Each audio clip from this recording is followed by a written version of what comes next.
This woman allegedly abandoned her husband and their daughters, moved on with her life as though she never had a family. It is alleged that she secretly married another man and has been confirmed to be pregnant for that other man while still married legally to the man she left with their daughters. There had been a lot of comments under this post after Anthony Echebiri made this post. He said, "News of my wife secretly getting married and pregnant for another man while still legally married to me can be quite devastating." And someone went under his comment section to say, oh, he's been aware of the situation and he thinks that God actually saved him from the whole situation, all he's been going through. He should be thankful that the woman left. Another person said, oh, you should be thankful she didn't even kill you before leaving.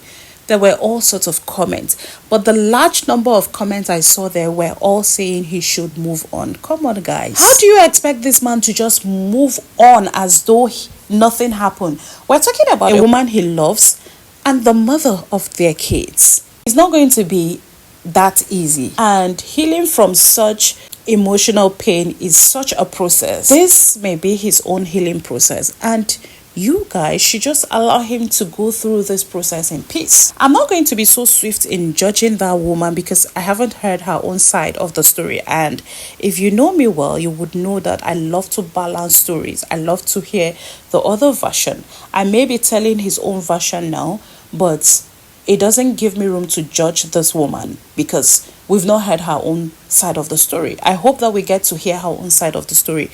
But if this man was your sibling, your colleague, your friend, what sincere advice would you give him? Kindly put your thoughts in the comment section. I would love to read and engage. It is quite heartbreaking, really. And this is just to tell you that men also cry.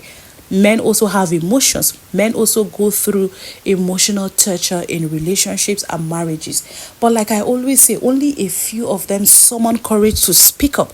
And even when the few do speak up, they get shut down by not only women, but a large number of men who tell them it is immature to talk about these things publicly. So I keep asking, at what point will men learn to share their emotional pains? And whenever women bring up issues like this, men tend to bring theirs up and say, oh, it's not as if they don't go through it. But the question is, why is it that you people don't like to share it?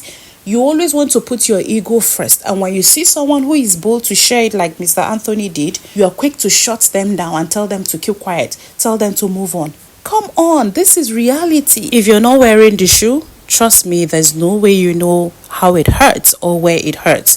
So I understand why many of you are telling him to move on. It is not you that your wife left. So I understand. It is not you that your husband left. So you can easily tell the man to move on, forgetting that he was abandoned with about 4 children to take care of. So he's going through a lot. If you're close to this man, I think this is the time to lend your support to him by being kind. And please resist the temptation to give unsolicited advice to him at this point by telling him to move on. Just be kind. Just give him kind words. Pray for him. He needs all the strength, all the support that he can get at this point. It is not easy, and I don't think it will be easy for him because he is a man. He's got emotions too. He had invested emotions in that union, so it's certainly not going to be easy for him. So don't assume that because he's a man, it should be a walk in the park. No.